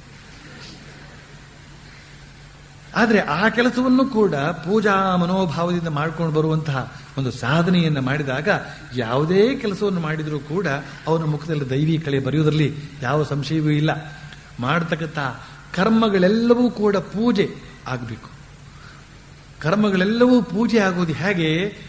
ನಮ್ಮ ದೃಷ್ಟಿಕೋನವನ್ನು ಬದಲಾಯಿಸಿಕೊಳ್ಳುವುದರ ಮೂಲಕ ನೆನಪಿಟ್ಟುಕೊಳ್ಬೇಕಿದೆ ನಾವು. ಆದರೆ ಎಷ್ಟೋ ಜನ ಪೂಜಾರಿಗಳಾಗಿದ್ದುಕೊಂಡು ಕೂಡ ಪೂಜೆಗೆ ಅರಿಯಾದವರು ಉಂಟು. ಎಷ್ಟು ದೇವಸ್ಥಾನಗಳಲ್ಲಿ ಎಂಥೆಂತಹ ಘಟಾನುಘಟಿ ದೇವರುಗಳನ್ನ ಪೂಜೆ ಮಾಡ್ತಾ ಇಲ್ಲ ಪೂಜಾರಿಗಳು. ಅವರ ಮುಖದಲ್ಲಿ ಎಲ್ಲಿದೆ ಆ ಬ್ರಹ್ಮ ವರ್ಚಸ್ಸು? ಅವರ ಮುಖದಲ್ಲಿ ಎಲ್ಲಿದೆ ಆ ದೈವಿ ಕಳೆ? ಯಾತಕ್ಕಿಲ್ಲ? ಅವ್ರ ಪೂಜೆಗೆ ಅರಿಗಳು. ಅರ್ಚೋದು ಒಂದೇ, ಅರ್ಚಕರು ಅಂತ ಅವರಿಗೆ ಹೆಸರು. ಗಟ್ಟಿಯಾಗಿ ಅರ್ಚ್ತಾ ಇರೋದ್ರಿಂದ ಈ ತರಹದ ವ್ಯಾಖ್ಯಾನ. ಅದಕ್ಕೆ ನಿಜವಾಗಿಯೂ ಅರ್ಚನೆ ಮಾಡಿದ್ರೆ ಅವರು ನಿಜವಾದ ಅರ್ಥದಲ್ಲಿ ಅರ್ಚಕರಾಗ್ತಾ ಇದ್ರು. ಅಷ್ಟೇ ಅಲ್ಲ, ಜನರಿಂದ ಅರ್ಚಿತರಾಗ್ತಿದ್ರು. ಅವ್ರನ್ನೇ ಜನ ಅರ್ಚನೆ ಮಾಡೋದಕ್ಕೆ ಸಿದ್ಧರಾಗಿರ್ತಾರೆ. ಶ್ರೀರಾಮಕೃಷ್ಣರು ಕೂಡ ಅರ್ಚಕರಾಗಿಯೇ ಆ ಕಾಳಿ ಗುಡಿಯೊಳಗೆ ಪ್ರವೇಶ ಮಾಡಿತ್ತು. ವಾಪಸ್ ಬರುವ ವೇಳೆಗೆ ಅರ್ಚಿತರಾಗಿದ್ದರು. ಇಡೀ ಲೋಕವೇ ಅವ್ರನ್ನ ಅರ್ಚಿಸ್ತಾ ಇತ್ತು. ಆದ್ರಿಂದ ನಾವು ಯಾರೊಂದಿಗೆ ಇರಲಿ, ಯಾವ ಕೆಲಸವನ್ನೇ ಮಾಡಲಿ, ಎಲ್ಲೇ ಓಡಾಡ್ತಾ ಇರಲಿ, ಈ ಭಗವದ್ ಭಾವನೆಯನ್ನ ಹೆಚ್ಚಿಸಿಕೊಳ್ಬೇಕು. ಭಗವದ್ ವಿಚಾರವನ್ನ ಕಿವಿಯೊಳಗೆ ತುಂಬಿಸಿಕೊಳ್ಬೇಕು. ಯಾತಕ್ಕೆ ಅಂತ ಹೇಳಿದ್ರೆ ಜನ್ಮ ಜನ್ಮಾಂತರಗಳಿಂದ ಈ ಕಾಮಕಾಂಚನಗಳ ಮಾತುಗಳನ್ನೇ ಆಡಿಕೊಂಡು ಬಂದಿದ್ದೇವೆ. ಈ ಕಾಮಕಾಂಚನಗಳ ವ್ಯವಹಾರದಲ್ಲೇ ಒಡನಾಡಿದ್ದೇವೆ. ಕಾಮಕಾಂಚನ ಪರವಾದಂತಹ ವ್ಯಕ್ತಿಗಳನ್ನೇ ಜೀವನ ನಡೆಸಿದ್ದೇವೆ. ಅದರಿಂದ ಜನ್ಮ ಜನ್ಮಾಂತರಗಳ ಸಂಸ್ಕಾರ ಅಂತ ಹೇಳ್ತಕ್ಕಂಥದ್ದು ಈ ಮನಸ್ಸಲ್ಲಿ ತುಂಬಿಕೊಂಡಿದೆ, ಕೊಳೆಗಳ ರಾಶಿ. ಆದ್ರಿಂದ ಮುಖ ಅಂತ ಹೇಳ್ತಕ್ಕಂಥದ್ದು, ಮುಖದ ವಾತಾವರಣ ಅಂತ ಹೇಳ್ತಕ್ಕಂಥದ್ದು ಚಿರಾಪಂಜಿ. ಚಿರಾಪಂಜಿ ಅಂತಂದ್ರೆ 12 ತಿಂಗಳು ಮೋಡ ಕವಿದುಕೊಂಡಿರುತ್ತಂತಲ್ಲಿ. ಮಳೆ ಮಳೆ ಮಳೆ 12 ತಿಂಗಳು ಮಳೆ ಅಂತೆ ಅಲ್ಲಿ. ಮೋಡ ಕವಿದುಕೊಂಡಿರತಕ್ಕಂತಹ ಮುಖ. ಯಾತಕ್ಕೆ ಅಂತ ಹೇಳಿದ್ರೆ ಅಲ್ಲಿ ಭಗವದ್ ವಿಚಾರ ಇಲ್ಲ, ಎಲ್ಲ ಲೌಕಿಕ ವಿಚಾರಗಳು. ಶ್ರೀರಾಮಕೃಷ್ಣರ ವಚನ ವೇದ ಅಂತ ಹೇಳ್ತಕ್ಕಂಥ ಈ ಪುಸ್ತಕ, 2 ಪುಸ್ತಕಗಳಿವೆ. ಎಷ್ಟೊಂದು ವಿಚಾರಗಳನ್ನು ಹೇಳ್ತಾರೆ. ಆ ಭಗವಂತನ ಕುರಿತಾಗಿಯೇ ಭಾವಿಸಿ ಕಂಡದ್ದೆಲ್ಲ ಭಗವನ್ಮಯ, ನೋಡಿದ್ದೆಲ್ಲ ಭಗವನ್ಮಯ, ಮಾಡಿದ್ದೆಲ್ಲ ಭಗವನ್ಮಯ, ಮಾತಾಡಿದ್ದೆಲ್ಲ ಭಗವನ್ಮಯ. ಅದಕ್ಕೋಸ್ಕರ ಶ್ರೀರಾಮಕೃಷ್ಣ ಹೇಳ್ತಾರೆ ಒಂದು ಮಾತು, ನಾವು ಯಾವುದನ್ನು ತಿಂತೇವೋ ನಮ್ಮ ತೇಗಿನಲ್ಲಿ ಅದರದ್ದೇ ವಾಸನೆ ಬರುತ್ತೆ ಅಂತ. ಈರುಳ್ಳಿ ಬೆಳ್ಳುಳ್ಳಿ ತಿಂದುಕೊಂಡು ಬಂದಿದ್ರೆ ಒಮ್ಮೆ ತೇಗಿದ್ರೆ ಸಾಕು, ಅದೇ ವಾಸನೆ.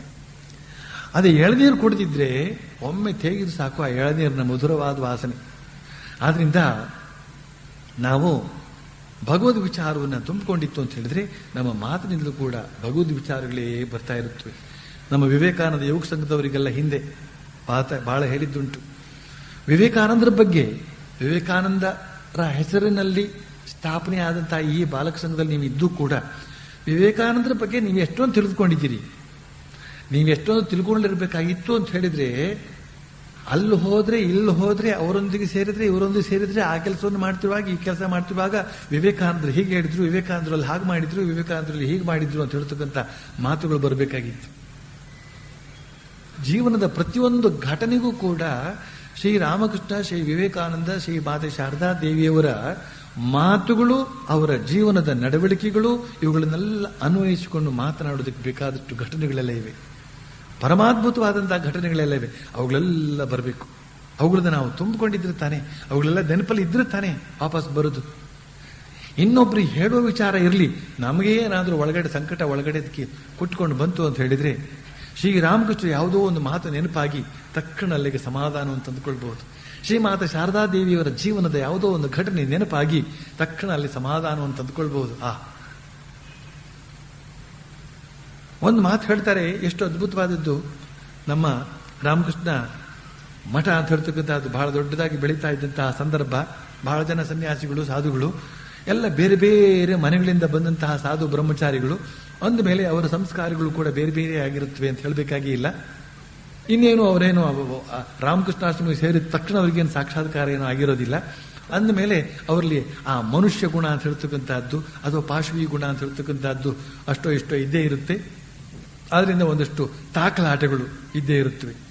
ಅಂತಹ ತಾಕಲಾಟಗಳೆಲ್ಲ ನಡೆದ ಸಂದರ್ಭದಲ್ಲಿ ಕೆಲವರು ಅದನ್ನು ಸಹಿಸಲಾರದೆ ಅವರು ಹೀಗೆ ಮಾಡಿದ್ರು, ಅವರು ಸನ್ಯಾಸಿಗಳಾಗಿ ಹೀಗೆ ಮಾಡಬಹುದೇ, ಅವರು ಬ್ರಹ್ಮಚಾರಿಗಳಾಗಿ ಹೀಗೆ ಮಾಡಬಹುದೇ ಅಂತ ಶ್ರೀಮಾತೆಯವರ ಬಳಿಗೆ ಹೋಗಿ ದೂರು. ಅಮ್ಮ ಅವ್ರು ಹಾಗೆ ಮಾಡಿದ್ರು, ಹೀಗೆ ಮಾಡಿದ್ರು, ನಾವು ಹೇಗೆ ಸಹಿಸ್ಕೊಳ್ಳೋದು ಅಂತ. ಆಗ ಒಂದು ಮಾತು ಹೇಳ್ತಾರೆ ಶ್ರೀ ಮಾತೆಯವರು, ಈ ರಾಮಕೃಷ್ಣ ಮಹಾಸಂಘದಲ್ಲಿ ಸೇರಿಕೊಂಡು ಕೊನೆಯವರೆಗೂ ಸಹಿಸಿಕೊಂಡು ಒಂದು ಶಾಂತವಾದ ಬದುಕನ್ನು ಬಾಳುವುದೇ ಒಂದು ಮಹಾ ತಪಸ್ಸು. ಇದಕ್ಕಿಂತ ತಪಸ್ಸಿನ್ಯಾವುದು ಬೇಕಿಲ್ಲ. ನಮ್ಮೊಂದಿಗೆ ಒಡನಾಡ್ತಕ್ಕಂಥ ವ್ಯಕ್ತಿಗಳೆಲ್ಲರೊಂದಿಗೂ ಕೂಡ ಸಹನೆಯಿಂದ ಬದುಕುವಂತಹದ್ದು ಇದೆಯಲ್ಲ, ದೊಡ್ಡ ತಪಸ್ಸು. ಮನೆಯೊಳಗೆ ಶಾಂತಿ ಇಲ್ಲ ಅಂತ ವನಕ್ಕೆ ಓಡಿದ್ರೆ ಆ ವನಕ್ಕೆ ಇವನ ಶರೀರ ಓಡಿಯಿತು, ಮನಸ್ಸು ಅದು ಕೂಡ ಓಡಿಕೊಂಡು ಬರುತ್ತೆ. ಆ ಮನಸ್ಸಿನಲ್ಲಿ ಎಲ್ಲ ಬಗೆಯ ಜಗಳಕ್ಕೆ ಬೇಕಾದಂತಹ ಬೀಜಗಳು ಅಲ್ಲಿರುತ್ತವೆ. ಸಾಮಾನ್ಯವಾಗಿ ಏನಾದ್ರು ಒಂದು ಗಲಾಟೆ ಆಯಿತು ಅಂತ ಹೇಳಿದ್ರೆ 50 ಅಂಶಗಳು ಕಾರಣ ಇವನದ್ದಾದ್ರೆ 50 ಅಂಶ ಕಾರಣ ಅವನದ್ದು, ಎಲ್ಲ 50-50. ಆದರೆ ಕಾಡಿನೊಳಗೆ ಹೋದ್ರೂ ಕೂಡ ಅವನು ಶಾಂತಿಯನ್ನು ಅನುಭವಿಸಲಾರ. ಯಾಕೆಂದ್ರೆ ಅಲ್ಲಿರ್ತಕ್ಕಂಥ ಪ್ರಾಣಿಗಳೊಂದಿಗೆ ಗುದ್ದಾಡ್ತಾ ಇರ್ತಾನೆ. ಆ ಗುದ್ದಾಡ್ತಕ್ಕಂಥ ಮನೋಭಾವ ಇವನಲ್ಲೇ ಇರೋದ್ರಿಂದ ಎಲ್ಲಿಗೆ ಹೋದ್ರೂ ಕೂಡ ಅವನು ಶಾಂತಿಯನ್ನು ಬಿಡೋದಕ್ಕೆ ಸಾಧ್ಯವಿಲ್ಲ. ಆದ್ರಿಂದ ಶಾಂತಿಯನ್ನು ಪಡೆಯುವಂತಿದ್ರೆ ಇಲ್ಲೇ ಪಡೆಯಬಹುದು. ಪಡೆಯುವ ಒಂದು ಮಾನಸಿಕ ಸ್ಥಿತಿ ಅವನಲ್ಲಿ ಇಲ್ಲದೆ ಇತ್ತು ಅಂತಂದ್ರೆ ಅವನು ಎಲ್ಲಿಗೆ ಹೋದರೂ ಕೂಡ ಪಡೆಯೋದಕ್ಕೆ ಸಾಧ್ಯವಿಲ್ಲ. ಇಲ್ಲಿವರೆಗೆ ನಾನು ಹೇಳಿ ಮುಂದಿನದನ್ನ ಶ್ರೀರಾಮಕೃಷ್ಣರ ಕೃಪೆಯಿಂದ ಮುಂದಿನ ಶನಿವಾರ ಮುಂದುವರಿಸ್ತೇನೆ.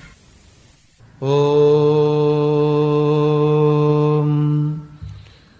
ಪ್ರಿಯತಾಂ ಪುಂಡರೀಕಾಕ್ಷ ಸರ್ವಯಜ್ಞೇಶ್ವರೋ ಹರಿಃ ತಸ್ಮಿನ್ ಸ್ತುಷ್ಟೇ ಜಗತ್ತುಷ್ಟಂ ಪ್ರೀಣಿತೆ ಪ್ರೀಣಿತಂ ಜಗತ್. ಹರಿ ಓಂ ತತ್ಸತ್.